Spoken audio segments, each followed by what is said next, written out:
ان کا میں ذکر کر رہا ہوں. میں ٹی ٹی پی جیسی دہشت گرد جماعت کا ذکر نہیں کر رہا. ایسی جتنی بھی بھیانک کارروائیاں ہیں اس کا مقصد یقینی طور پر مذہبی بدامنی، پاکستان اور افغانستان کے تعلقات کو خراب کرنا ہو سکتا ہے، اور پھر چیمپئنز ٹرافی ہو رہی ہے، سوالات کو جنم دینا ہو سکتا ہے. میرے لیے، ہر پاکستانی کے لیے آج کا دن افسوسناک ہے. یہ جو واقعہ پیش آیا، اس سے پہلے مولانا سمیع الحق جو تھے جمعیت علماء اسلام سندھ کے سربراہ، وہ بھی 2018 میں قتل ہو چکے. اسلام آباد پنڈی میں آپ نے دیکھا ہوگا، تصویریں سامنے آئی تھیں. کیا ذکر ان کا کرنا ہے، جو بندہ اب دنیا میں رہا نہیں ہے. اب ان کے جو صاحبزادے تھے مولانا حامد الحق، یہ نہ صرف نائب محتمم ہیں بلکہ یہ جو جمعیت علماء اسلام سندھ جسے ہم کہا کرتے ہیں، ان کے سربراہ بھی ہیں، اور یہ 2002 سے 2007-8 تک MNA بھی رہے ہیں. تو 57 سال ان کی عمر بتائی جاتی ہے. یہ جہاں بھاگ ہوئے ہیں، شہید ہوئے ہیں. انا للہ و انا الیہ راجعون. بڑا دل دکھی ہے. کوئٹہ میں بھی جان محمد روڈ پر ایک دہشت گردی کا واقعہ پیش آیا، جس میں 8-9 افراد زخمی ہوئے. ایک موٹر سائیکل ڈیوائس پر دھماکہ خیز مواد نصب تھا. یہ تمام جو ایفرٹس ہیں، یا ایفرٹس تو نہیں مجھے کہنا چاہیے، ایسی جتنی بھی بھیانک کارروائیاں ہیں، مقصد پاکستان کو ڈی اسٹیبلائز کرنا ہے. اس سلسلے میں اور زیادہ ضروری ہو چکا ہے کہ تمام سیاسی اور مذہبی جماعتیں مل بیٹھیں، حل نکالیں، تاکہ ایسے دہشت گردوں کا بندوبست کیا جا سکے. اور یہ تبھی ممکن ہے جب تمام قوتیں مل کر اتحاد کے ساتھ آگے بڑھیں گی. دعا کریں اللہ میرے ملک کی خیر کرے.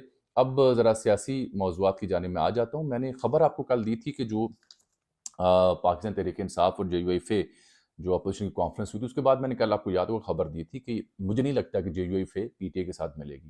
اور میں نے اپنی معلومات کی بنیاد پہ کہا تھا کہ JUIF پارلیمان کی حد تک تو PTI کے حق میں یا جمہوریت کے حق میں بات کرے گی، لیکن عملی طور پر ان کے ساتھ ملتی مجھے دکھائی نہیں دیتی. اس کا ثبوت پھر جو کامران مرزا ہیں سینیٹر، انہوں نے بھی دیا. انہوں نے ایک پروگرام میں کہا کہ PTI کے ساتھ سڑکوں پر آنے کا ہمارا ارادہ نہیں ہے. یہ انہوں نے کہا ہے. اچھا، اس کے بعد جو اگلی خبر ہے وہ بڑی دلچسپ ہے. تو پھر اس سب صورتحال کو دیکھتے ہوئے کیا پاکستان تحریک انصاف قومی اسمبلی سے استعفوں پر غور کر سکتی ہے؟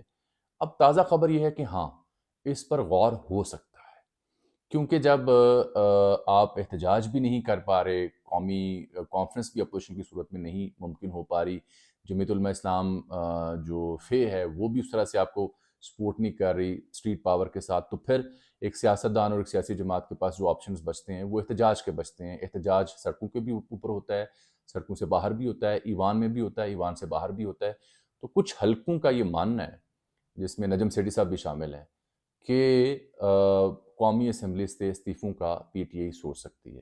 جو میری انڈرسٹینڈنگ بنتی ہے اس سے پہلے وہ یہ ہے کہ چونکہ ماضی میں بھی اسمبلیوں سے استعفے دیے تھے خان صاحب نے، اور اس کا فائدہ نہیں ہوا بلکہ سسٹم چلتا رہا، لمبا ہو گیا، تو اب شاید اس پہ غور کرنا مشکل ہو.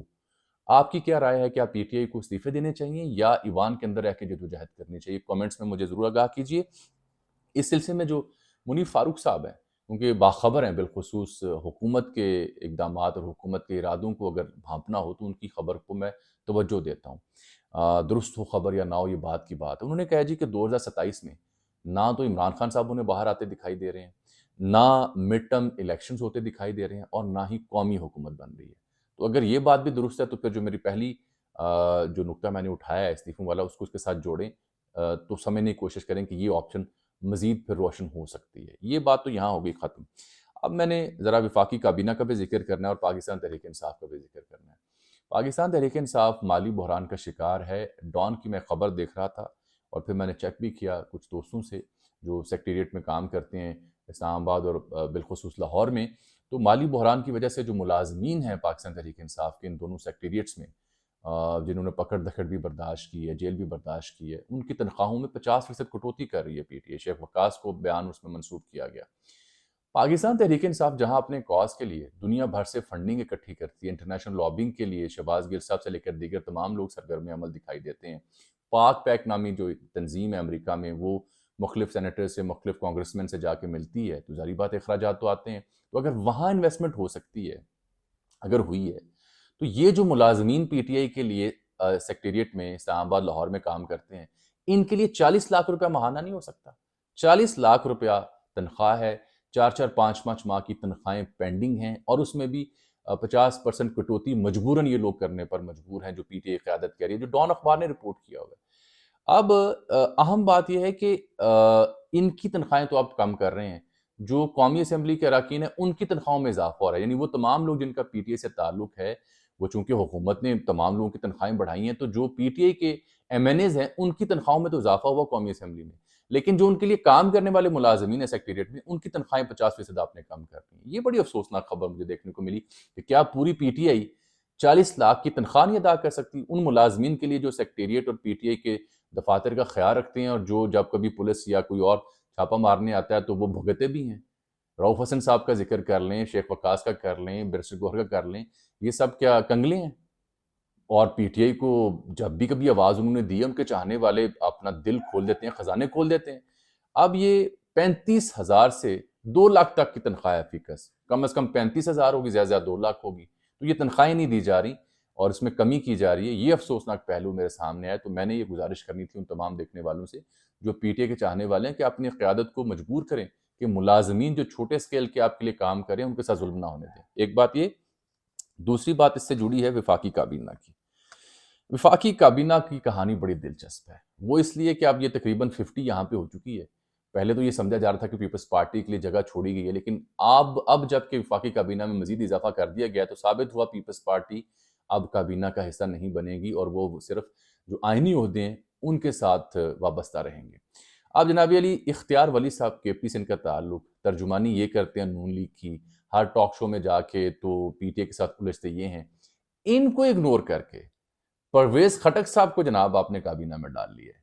یہ نون لیگ کی حکومت نے جو کام کیا اس کو لے کر کے اختیار ولی بھی بڑے دل جلے واقع ہیں۔ انہوں نے ایک شعر پوسٹ کیا، انہوں نے کہا ہم تو مجبور وفا ہیں مگر اے جانے جہاں اپنی اس شاخ سے ایسے بھی کوئی کرتا ہے۔ تو اختیار ولی صاحب، وہ ہندی زبان کا ایک ڈائلوگ ہے، ہم تھارو درد سمجھت، تو بس آپ کے لیے دعائیں کی جا سکتی ہے۔ باقی اس میں 13 وفاقی وزراء ہیں جناب، 9 جو ہیں وزراء مملکت ہیں، 3 نئے مشیر ہیں۔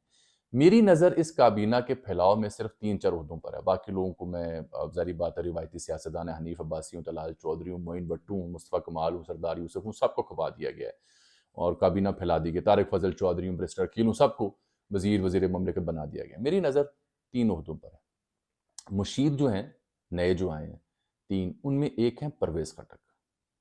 مجھے نہیں معلوم کن خدمات کے عوض ان کو یہ عہدہ دیا گیا ہے، اور پرویز خٹک صاحب نے پی ٹی آئی چھوڑ کے اپنی جماعت بنائی، تمام الیکشنز ہارے، اپنی جماعت کا بھی بیڑا غرق کیا، عمران خان کے اگینسٹ کے پھر بیڑا غرق ہوا۔ اب وہ کابینہ میں آ کے کیا سمیٹ لیں گے، کیا کھٹ لیں گے، کیا کیا انہوں نے یہ عہدہ لے کے؟ کیا ان کی شان تھی کہ پی کے وزیر اعلیٰ تھے، عمران کے انتہائی معتمد تھے، اور اب کہاں آن گرے؟ دوسرا نام جو ہے میرے ذہن میں جس کے اوپر میں نے بات کرنی وہ اون چودھری کا ہے، جو سلمان اکرم راجہ سے لاہور سے جیتے ہیں۔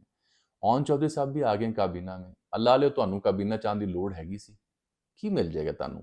اور تیسرا نام جو دلچسپ ہے وہ حذیفہ رحمان کا ہے۔ یہ موصوف ہمارے ساتھ دنیا ٹی وی میں ایک رپورٹر کے طور پر آئے تھے، پھر انہوں نے کالم نویسی شروع کر دی، شہباز شریف صاحب کے بہت قریب ہو گئے، ان کے ساتھ ہیلی کاپٹر پر دورے بھی کرتے تھے، ساؤتھ پنجاب سے تعلق ہے، ڈی جی خان وغیرہ کے علاقوں سے جب وہاں جاتے ہیں تو بینرز لگے ہوتے ہیں، ہم حذیفہ رحمان کو خوش آمدید کہتے ہیں، ان کی بڑی ایکسیس ہے، یہ وفاق میں اسلام آباد میں ایک ادارے کو ہیڈ بھی کر رہے تھے، اسے چھوڑا، اب یہ آ گئے ہیں ایس اے پی ایم، معاون خصوصی برائے وزیر اعظم۔ حذیفہ رحمان صاحب کو قابلیت کا اگلے ہی معیار ہوگا، کوئی بہت پہنچے ہوئے شخص ہوں گے جو ماشاءاللہ اس عہدے تک پہنچے ہیں۔ میں اس کو اس لیے ڈسکس کر رہا ہوں کہ جتنے بھی ہمارے جرنلسٹ لوگ جب کبھی صحافت چھوڑ کے حکومت کا حصہ بنتے ہیں، میرا دل دکھتا ہے۔ آپ اب کس منہ سے واپس صحافت میں آئیں گے جب کبھی بھی آپ آئیں گے؟ یا تو آپ اعلان کریں کہ ہم نے صحافت چھوڑی، ہم اب مکمل طور پر نون لیگ کے ترجمان ہیں، پیپلز پارٹی کے ترجمان ہیں یا پی ٹی اے کے ترجمان ہیں۔ یہ جو آدھا تیتر آدھا بٹیر کی کہانی ہے نا، یہ مجھے کبھی سمجھ نہیں آ سکی، چاہے وہ فہد حسین صاحب کی صورت میں ہو، چاہے وہ کسی اور کی صورت میں ہو۔ کبھی آپ حکومت کے مشیر رہتے ہیں، کبھی واپس آ کے آپ ٹاک شو کرتے ہیں یا واپس آ کے کالم لکھتے ہیں، ایسا نہ کریں، یا سیاست میں چلے جائیں یا جان چھوڑیں۔ تو یہ کہانی ان کی ہے۔ پلڈیٹ نے ایک رپورٹ جاری کی ہے کہ جی 1 سال میں ایک ممبر جو ہے قومی اسمبلی کا، اس کے اوپر کچھ 37.9 ملین روپے فی کس خرچہ ہے جنہوں نے قانون سازی کی ہے۔ تیز ترین قانون سازی ہوئی ہے، بحث نہ ہونے کے برابر ہوئی ہے، حاضری کم یعنی 66%، 18% تو صرف پرائم منسٹر کی اپنی حاضری ہیں جو نوٹ کی گئی ہیں۔ اب میں نے جانے سے پہلے بات کرنی تھی آپ سے جو سینئر کھلاڑی اور چیمپئنز ٹرافی کے بعد ٹیم پاکستان کی صورتحال ہے۔ اس میں آپ شاہین، حارث، نسیم، بابر یہ ریسٹ کریں گے دورہ نیوزی لینڈ کے خلاف، اور کہا جائے گا بڑی سرجری ہو گئی ہے۔ یہ خبر یہ آئی ہے کہ عاقب جویل صاحب کو ہٹایا جائے گا لیکن کوئی اور عہدہ انہیں دے دیا جائے گا۔